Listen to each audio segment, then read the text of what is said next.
आज मैं आपको 1976 में फ्रांस में हुई एक प्रसिद्ध बैंक डकैती के बारे में बताऊंगा। इसे 20वीं सदी में फ्रांस में हुई अब तक की सबसे मूल्यवान बैंक डकैती माना जाता है। सोसाइटी जनरल में अल्बर्ट स्पैगियारी नाम का एक व्यक्ति है। जन्म 1932 में लाराग्ने मोंटेग्लेन, दक्षिण पूर्वी फ्रांस में। उनके माता पिता इतालवी आप्रवासी थे। जब वह केवल 3 वर्ष के थे तब उनके पिता का निधन हो गया। इसके बाद वह हाइरेस के दक्षिणी तटीय शहर ही में रहने चले गए जहां उनकी मां रहती थी। उनकी मां ने लॉन्जरी की दुकान खोली और जल्द ही उन्होंने दोबारा शादी करने का फैसला भी कर लिया। अल्बर्ट अपनी मां और सौतेले पिता की देखरेख में बड़े हुए। किशोरावस्था में उसे चोरी करने की आदत थी। जब उसने अपनी पसंद की कोई चीज देखी तो वह उसे लूटे बिना नहीं रह सका, यहाँ तक कि कभी कभी वह उस लूट को भी ले लेता था जो उस लड़की को दी जाती थी जिससे वह प्यार करता था। क्योंकि वह अपने सौतेले पिता से नफरत करता था, अल्बर्ट ने 17 साल की उम्र में सेना में शामिल होने के लिए घर छोड़ दिया। वह पैराट्रूपर्स में शामिल हो गया और उसे वियतनाम भेज दिया गया, जहां वह 2 बार घायल हुआ।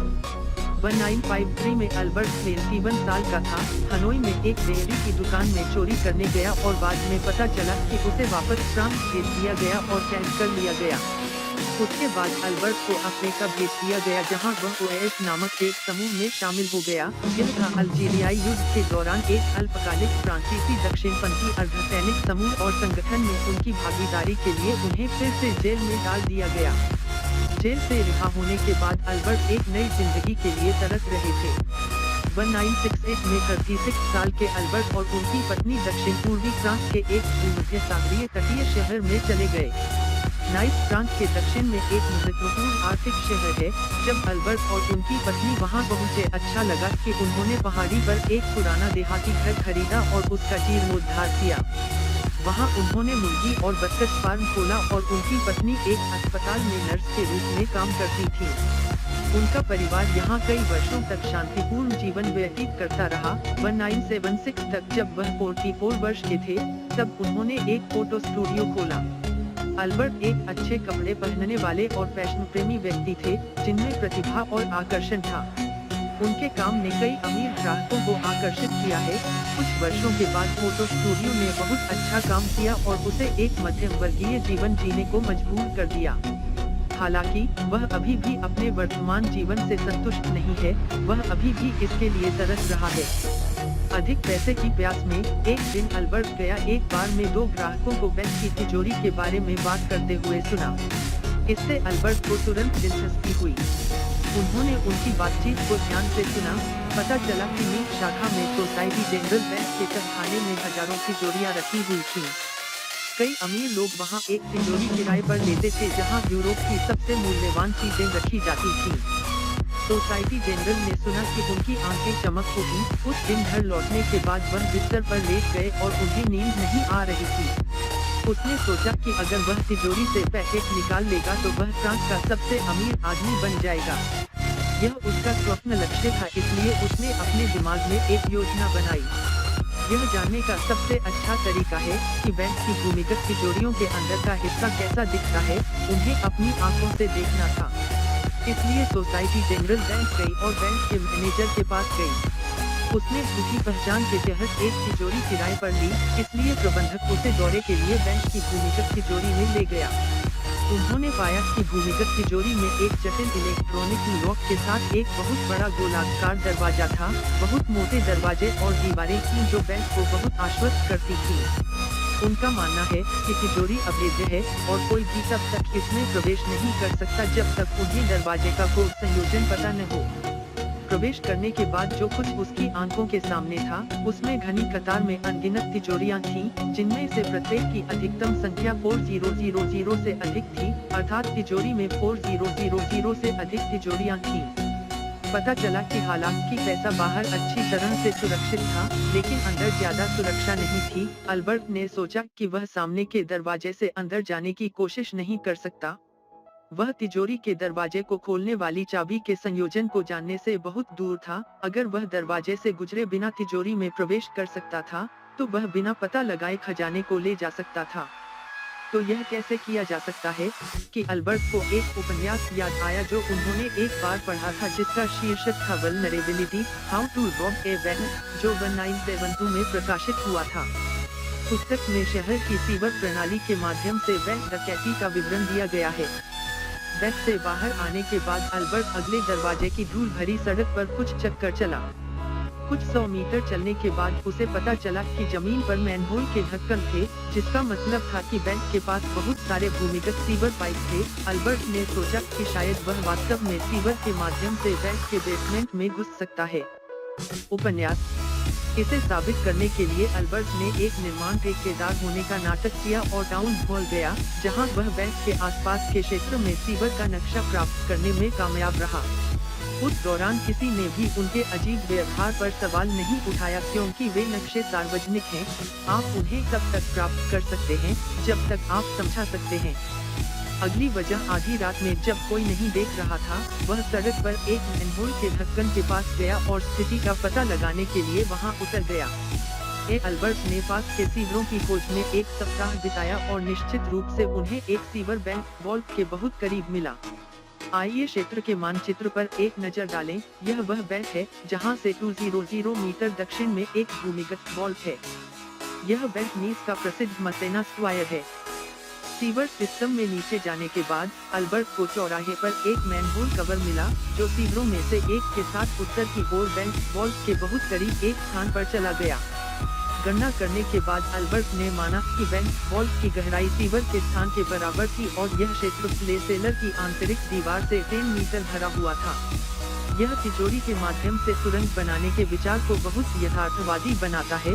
हालांकि वास्तविक कार्यान्वयन में अन्य समस्याएं हो सकती हैं, जैसे बंकर की दीवारों को तोड़ना, जो अनिवार्य रूप से शोर का कारण बनता है। तेज शोर, इसलिए पहचान का खतरा होता है। उपरोक्त विधि की व्यवहार्यता को सत्यापित करने के लिए अल्बर्ट ने अपनी किराए की तिजोरी में एक अलार्म घड़ी रखी और रात के 12:00 बजे का अलार्म सेट किया। फिर वह यह देखने के लिए बैंक के पास खड़ा रहा कि क्या बैंक का अलार्म बजेगा और क्या पुलिस को बुलाया जाएगा। 1 मिनट के लिए भी उसे यह उम्मीद नहीं थी कि रात के 12 बजे के बाद कुछ नहीं हुआ था। कारण यह था कि भूमिगत सुरंग की दीवार बहुत मोटी थी, सीलिंग इतनी अच्छी थी कि कोई आवाज नहीं हो सकती थी। इससे अल्बर्ट को एहसास हुआ कि भूमिगत बंकर, जिसे सबसे सुरक्षित कहा जाता था, को तोड़ना असंभव नहीं था। उसे बचाव का रास्ता मिल गया और उसकी योजना के सच होने की संभावना और अधिक बढ़ गई। हालांकि वह जानता था कि वह इसे अकेले नहीं कर सकता, इसलिए उसने काम करने के लिए लोगों की तलाश शुरू कर दी। अल्बर्ट ने ओएस संगठन से क्लेंटी समान विचारधारा वाले लोगों की भर्ती की, जिसमें वह पहले शामिल हुआ था, और प्रत्येक की अपनी ताकत है।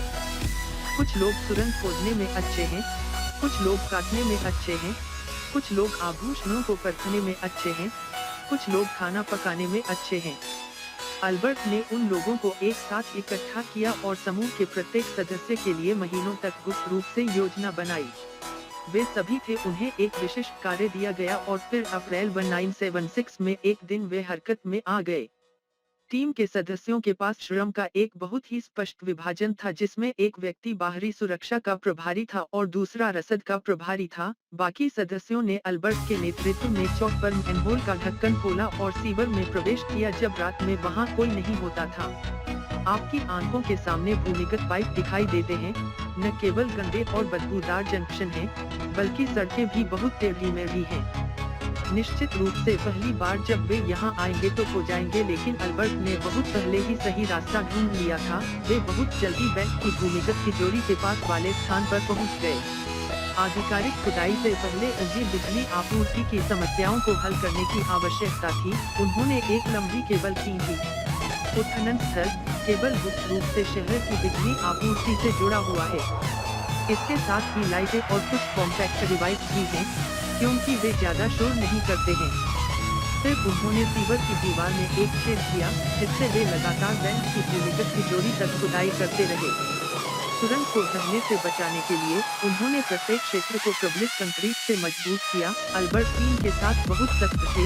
उन्होंने सभी को कॉफी न पीने और काम शुरू करने से पहले 3 घंटे सोने की सलाह दी। नौकरी तभी कार्य की प्रभावशीलता की गारंटी दी जा सकती है। ऐसे ही उन्होंने 2 महीने तक लगातार खुदाई की और आखिरकार दीवार तक पहुंच गए। सुरंग की लंबाई 1 मीटर, चौड़ाई 80 सेमी और ऊंचाई 130 सेमी है, जो एक व्यक्ति के गुजरने के लिए पर्याप्त है। सब कुछ बहुत अच्छा चल रहा है। सामान्यतः जैसा कि पिछले 2 महीनों में योजना बनाई गई थी, किसी ने भी उनके बार-बार सीवर के अंदर जाने और बाहर निकलने के बारे में कोई संदेह व्यक्त नहीं किया है। अगली बात यह थी कि कार्य करने के लिए अंतिम क्षण की प्रतीक्षा की जाए। अल्बर्ट को पता था कि सोमवार से शुक्रवार तक बैंकिंग दिन थे और उस अवधि के दौरान हर दिन ग्राहक तिजोरी में प्रवेश करते थे। पैसा नियमित रूप से खोला और बंद किया जाएगा। शनिवार और रविवार हैं, बैंक की छुट्टियां हैं और तिजोरी जनता के लिए खुली नहीं है। बैंक में सुरक्षा गार्डों के अलावा कोई नहीं है, इसलिए सप्ताहांत पर कार्रवाई करना सबसे उचित है। अल्बर्ट ने पाया कि यह अब 14/7 के करीब है। यह फ्रांस का राष्ट्रीय दिवस है, इसलिए जिन लोगों को तिजोरी का उपयोग करने की आवश्यकता है, वे आमतौर पर उस तारीख से पहले इसे हल करने के लिए आएंगे। उस दिन के बाद ग्राहकों की संख्या कम हो जाएगी। राष्ट्रीय दिवस के कुछ दिनों बाद फिर से सप्ताहांत है, इसलिए वह अवधि वह समय होगी जब बैंक सुरक्षा सबसे ढीली है। इसलिए अल्बर्ट ने स्वतंत्रता सप्ताह के सप्ताहांत पर अंतिम कार्रवाई करने का फैसला किया। इसलिए अल्बर्ट का समूह से सुरक्षित भूमिगत बंकर में सफलतापूर्वक घुसने और भागने वाला एकमात्र समूह है। अंदर उनका क्या इंतजार है? आगे हम 16 जुलाई 1976 के समय में वापस जाएंगे।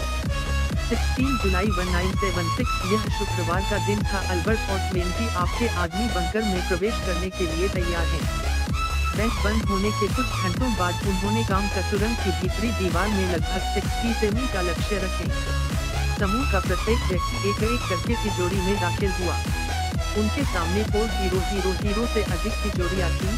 प्रवेश करने के बाद वे तुरंत तिजोरी के दरवाजे को सील करने के लिए चले गए, ताकि अगर उन्हें पता चल भी जाए तो बाहरी लोग थोड़े समय में प्रवेश न कर सके और पूरे समूह को सुरक्षित बाहर निकलने के लिए पर्याप्त समय मिल सके। बैंक के बाहर सदस्य इंतजार कर रहे हैं। यह खतरनाक लग रहा था, लेकिन उन्होंने बाहर निकलने का रास्ता तैयार किया। समूह ने खुशी से अंदर जश्न मनाया, लेकिन बाहर के लोग कुछ भी नहीं सुन सके। थोड़ी देर के उन्माद के बाद वे काम पर लग गए। हालांकि अंदर जाने में कामयाब रहे, लेकिन प्रत्येक सुरक्षित के दरवाजे इतने मोटे थे, उन्हें एक तिजोरी खोलने में एक निश्चित समय लगा और उनके पास तिजोरी खोलने के लिए केवल एक सप्ताहांत बचा था। बदले में उन्होंने सोने, चांदी, हीरे, गहने, नकदी और अन्य कीमती सामान वाली तिजोरियां तोड़ दी। वे मौके पर खाने के लिए पोर्टेबल स्टोव और भोजन भी लाए। अपनी सीमित मानव शक्ति के कारण वे खुद 4000 से अधिक में से केवल 300 से अधिक तिजोरियां ही खोल सके और दूसरे दिन खान से भाग निकले। जुलाई 19 को सुबह एक बैंकर रोज की तरह काम पर आया। हमेशा की तरह वह कुछ नकदी निकालने के लिए भूमिगत तिजोरी में जाता था और उसे पहली मंजिल पर लोकर में ले जाता था। हालांकि आज चीजें थोड़ी अलग थीं। कर्मचारी ने सुनिश्चित किया कि उसने सही कोड दर्ज किया है, लेकिन तिजोरी का दरवाजा बंद हो सकता है, खोला न जाए। यह देखते हुए कि लगभग काम करने का समय हो गया था, तिजोरी का दरवाजा नहीं खोला जा सका, इसलिए श्रीमान स्टाफ ने इसकी सूचना अपने वरिष्ठ को दी। बैंक ने तुरंत तिजोरी दरवाजा निर्माता को ढूंढ लिया और अनरोकर तुरंत मौजूद था। काफी देर तक मशक्कत करने के बाद भी दरवाजा नहीं खुला तो दोपहर के समय बैंक के वरिष्ठ प्रबंधन ने जबरन दरवाजा खोलने का फैसला किया, ताकि ग्राहकों का कारोबार प्रभावित न हो। तो मिस्त्री ने औजार उठाया और दरवाजा तोड़ने लगा। कुछ घंटों के बाद वे अंततः अंदर पहुंच गए और उनके सामने का दृश्य उन्हें अविस्मरणीय बना गया। सैकड़ों तिजोरियां जमीन पर बिखर गईं, अंदर का सामान निकाल लिया गया। तिजोरी चोरी हो गई थी, इसलिए उन्होंने तुरंत पुलिस को फोन किया। ज्यादा देर नहीं हुई जब पुलिस तुरंत बाजार में आ गई। बंकर की एक दीवार पर कुछ शब्द लिखे हुए थे, कोई हथियार नहीं, कोई नफरत नहीं, कोई हिंसा नहीं। यह अल्बर्ट द्वारा लिखा गया था। जब वह चला गया तो यह स्पष्ट था कि वह पुलिस को भड़का रहा था और अपनी उत्कृष्ट कृति दिखा रहा था। उन्हें खाली खाद्य पैकेजिंग के साथ एक पोर्टेबल स्टोव भी मिला, जो गंदा था। प्लेटों से पता चलता है कि चोरों ने वहां खाना बनाया था और लगातार यहां काम किया था। भूमिगत सुरंग की दीवार के कोने में लगभग 60 सेमी व्यास वाला एक छेद है। पूल के पीछे एक सुरंग है, जिसमें थोड़ी बड़ी जगह है। सुरंग की कुल लंबाई 8 मीटर है, जिसमें खुदाई करने के लिए पर्याप्त इलेक्ट्रिक ड्रिल और अन्य उपकरण मिलते हैं। सुरंग के साथ जाने के बाद सीवर आएगा। जल निकासी, वहां से आप 100 मीटर दूर मैनहोल कवर से बाहर जा सकते हैं। घटना के तुरंत बाद पूरे यूरोप के अखबारों में बड़ी सुर्खियां बनी। फ्रांस में सबसे सुरक्षित माने जाने वाले भूमिगत बंकर से लगभग 50 मिलियन पंखे और लगभग 300 बिलियन BND का सामान चोरी हो गया। जैसे ही उन्होंने यह खबर सुनी कि पूरे यूरोप में बैंक की तिजोरियों की व्यावसायिक सेवाओं का उपयोग करने वाले ग्राहक बेहद घबरा गए। ऐसी खबरें सुनने के बाद वे बेहद चिंतित हो गए। वे घबराए हुए बैंक की भूमिगत तिजोरियों के बाहर इकट्ठा हो गए। सभी को खबर की प्रतीक्षा में उम्मीद थी कि तिजोरियां निकल जाएंगी। चोरों ने जो तोड़े थे वे उनके नहीं थे, क्योंकि चोरों ने अपराध करते समय दस्ताने पहने हुए थे, इसलिए घटनास्थल पर कोई उंगलियों के निशान नहीं बचे। उस समय डीएनए तकनीक नहीं थी, इसलिए पुलिस के लिए अपराधी को ढूंढना बहुत मुश्किल था। 3 महीने बीत गए, जांच अभी भी आगे नहीं बढ़ी थी। ऐसा लग रहा था कि अल्बर्ट की योजना बिल्कुल सही थी, लेकिन पुलिस को एक नया सुराग मिला। एकमात्र उपकरण घटनास्थल पर एक छेनी बची हुई थी। एक पुलिसकर्मी को याद आया कि उन्होंने एक बार अल्बर्ट नाम के एक व्यक्ति को जांच के लिए रोका था। उसका एक आपराधिक रिकॉर्ड था। उस समय पुलिस को उसकी कार की डिक्की पर प्रबलित कंक्रीट के माध्यम से छेनी बनाने के लिए विशेषीकृत कुछ छेनी मिली, जो अपराध स्थल पर छोड़ी गई छेनी के समान दिखती थी। इसलिए पुलिस तुरंत जांच करने के लिए अल्बर्ट के घर गई और घर में कुछ अन्य उपकरण भी पाए गए। उपकरणों पर कुछ गंदगी थी। जांच करने पर वही संरचना दिखाई दी, भूमिगत भूमि की तरह। इसके तुरंत बाद पुलिस ने जांच के लिए अल्बर्ट को गिरफ्तार कर लिया। चोरी के 1 साल बाद 25 जून 1977 को पुलिस ने अल्बर्ट को चोरी के संदेह में गिरफ्तार कर लिया। हालांकि उन्होंने दृढ़ता से खुद को दोषी नहीं होने का अनुरोध किया और चोरी की गई संपत्ति के ठिकाने का खुलासा करने से इनकार कर दिया। अगली चीज जो उसका इंतजार कर रही है वह है मुकदमा। जेल में अल्बर्ट की मुलाकात एक साथी कैदी से हुई। जब उसने बच्चे की उपलब्धि के बारे में सुना तो उसने उसकी प्रशंसा की, इसलिए अल्बर्ट ने उसे भागने में मदद करने के लिए उसके साथ एक सौदा किया। उसे बड़ी रकम मिलेगी। छोटे मोटे अपराधों के कारण उसे अपने रिश्तेदारों से मिलने की इजाजत है। उसने अपनी जगह लेने के लिए अल्बर्ट को लेने के लिए बाहर एक दोस्त को फोन किया। रहना शुरू कर दिया। वे सुरंग में घुस गए और एक स्थान समय निश्चित है, क्योंकि हर सप्ताह अल्बर्ट को जांच के लिए न्यायाधीश के कार्यालय में जाना पड़ता है। कार्यालय अदालत की 3री मंजिल पर है। खिड़की सड़क की ओर है। अल्बर्ट यहाँ कुछ बार आया है, इसलिए वह परिचित है और देखा हुआ है। इरादा खिड़की के माध्यम से भाग गया, लेकिन न्यायाधीश खिड़की की ओर पीठ करके बैठ गया। यदि आप खिड़की खोलकर भागना चाहते हैं तो आपको न्यायाधीश के माध्यम से जाना होगा, लेकिन यदि आप बलपूर्वक भागने की कोशिश करेंगे तो आपको रोक दिया जाएगा, निश्चित रूप से।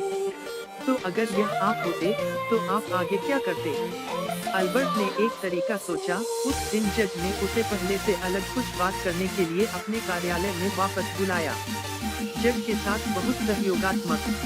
जज ने यही देखा। उसी समय खिड़की से एक मोटरसाइकिल के इंजन की गर्जना की आवाज आ रही थी। यह एक संकेत था कि वे पहले से सहमत थे कि मैं उस स्थिति में हूँ, मैं तैयार हूँ। अल्बर्ट ने अपनी जेब से एक हाथ से बनाया हुआ नक्शा निकाला और इसे न्यायाधीश को दिया। मानचित्र पर कुछ चित्र और रेखाएं थीं जो एक इमारत और सीवर की तरह दिखती थीं। न्यायाधीश ने सोचा कि यह एक संघर्ष मानचित्र हो सकता है। अल्बर्ट ने अपराध करते समय इसका उपयोग किया था, इसलिए न्यायाधीश ने जांच की ध्यान से नक्शा बनाए। हालांकि हाथ से पेंट की गई तस्वीर पर कोई स्पष्टीकरण नहीं था। नहीं, न्यायाधीश ने लंबे समय तक बैठकर देखा, तस्वीर की सामग्री को समझे। यह सब जानबूझकर अल्बर्ट द्वारा खेला गया था। उसने जानबूझकर तस्वीर को भ्रमित करने वाला बनाया ताकि वह जज के पास जाकर पेंटिंग को समझा सके, लेकिन उसका असली मकसद जज के पीछे की खिड़की के करीब जाना था। अचानक अल्बर्ट ने जल्दी से खिड़की खोल दी, जबकि न्यायाधीश नक्शे की सावधानी पूर्वक जाँच कर रहा था।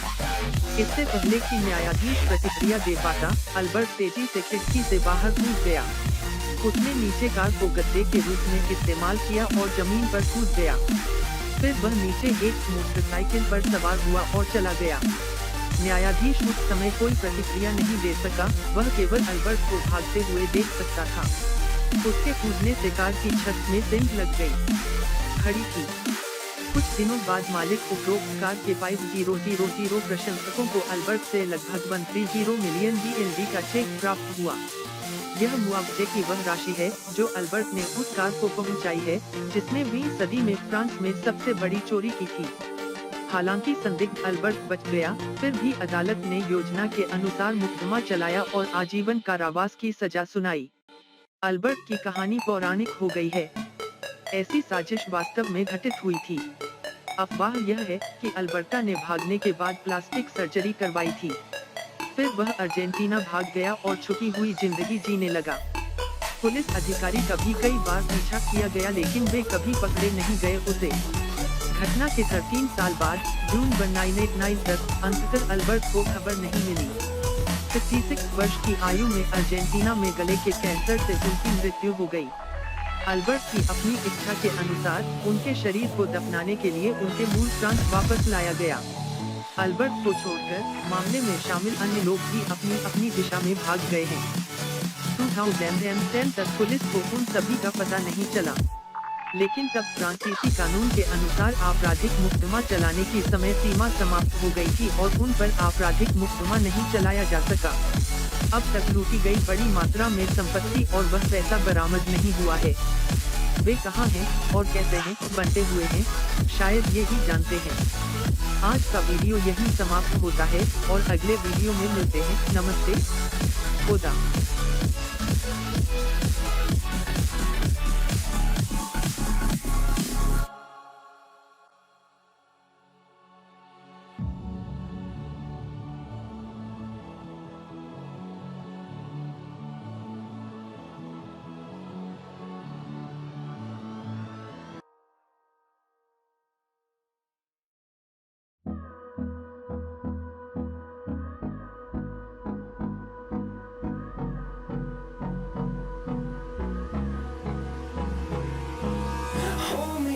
Till I get up, time is barely on our side. I don't wanna waste what's left. The storms we chase are leading us, and love is all we'll ever trust. Yeah, no, I don't wanna waste what's left. And on we'll go, through the wastelands, through the highways, till my shadow turns to sun rays. And on we'll go, through the wastelands, through the highways. And on we'll go.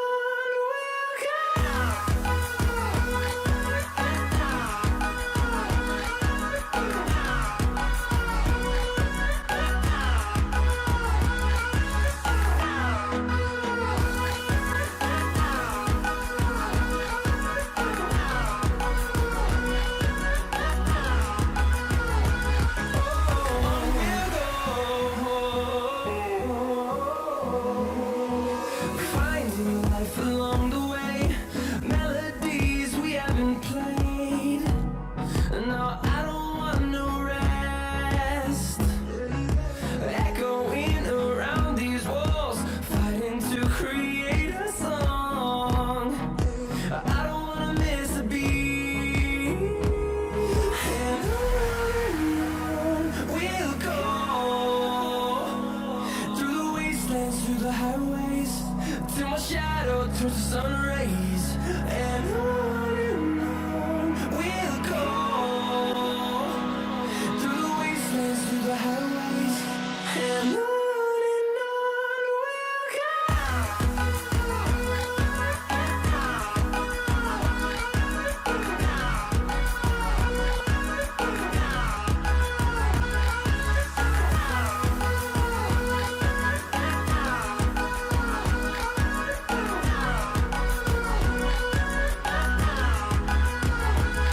And we'll grow in number, fueled by them to see the horizon, turn us to thousands.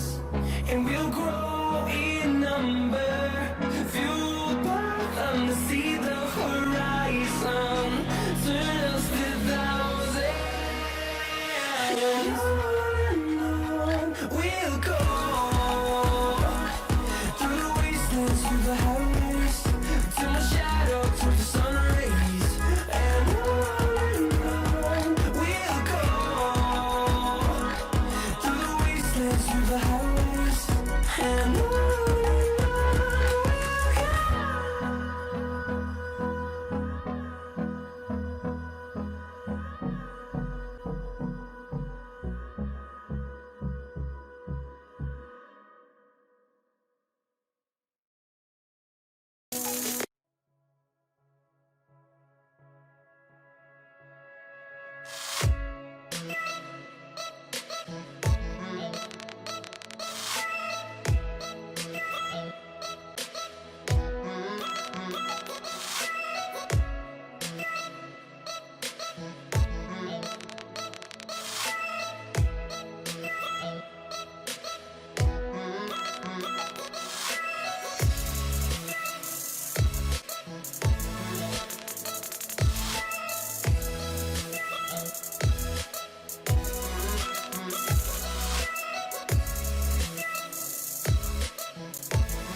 My heart rages around like an ocean in my head because there are so many things that I left unsaid.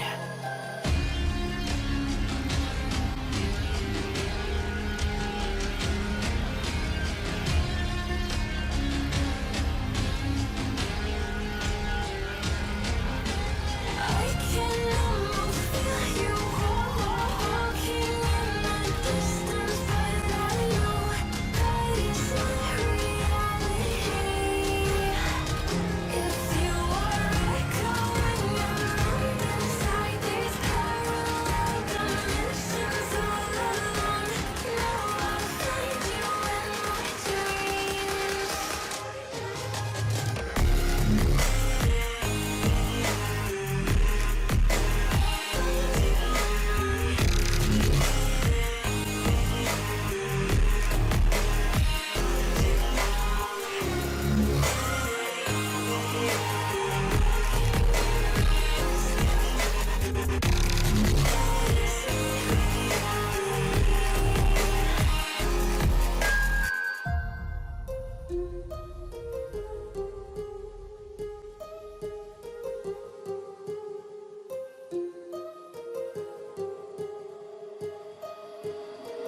My heart rages around like an ocean in my head.